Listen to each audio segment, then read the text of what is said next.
Hi, this is Chris Hanbury from Serious Squash, and you're watching episode 54 of Squash Shots. Today what we're going to talk about is some outdoor training, specifically looking at doing some stairs or some hills.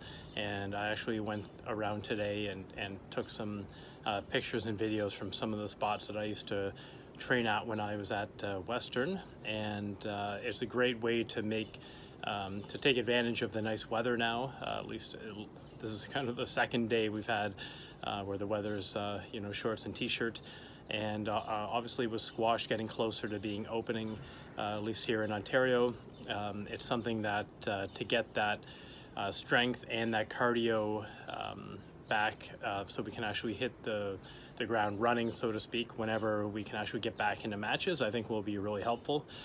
So I just talked a little bit about how to put together a session depending on your experience, what your training history is, and how fit you are, how old and healthy you are, and also just maybe look at like a 6-week patch and try to say that's your kind of cycle of I'm going to focus on this as my training. Start slow, be gradual at the beginning, and I would say, you're going to be pretty sore if the last time you went for a sprint all out.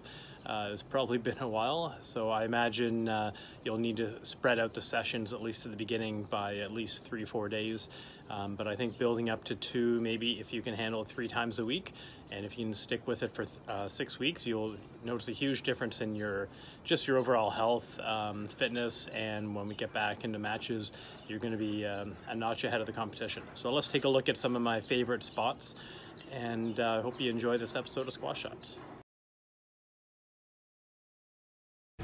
So you can do 1 step at a time, or 2.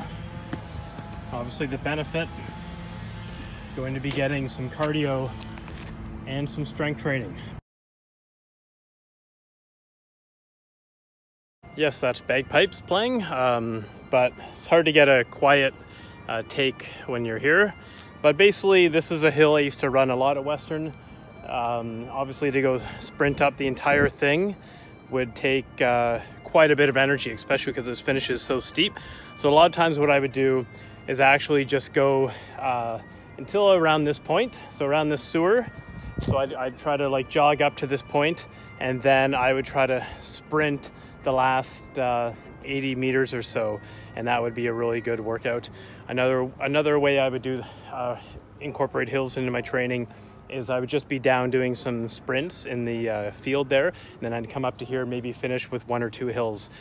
So trying to get that burn in your quads and also getting that cardio. So if you've been missing cardio, which we all probably have because the weather, at least here in Canada, hasn't been too great yet, then this is something that we can start looking into incorporating into our training, and it'll make you a lot fitter, stronger when you get back onto the squash court.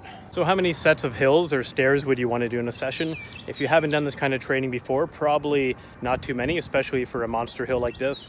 If you actually are starting with a big hill like this one, I'd probably maybe only do part of it, or just easy jogging, and then start to slowly build up the number of repetitions.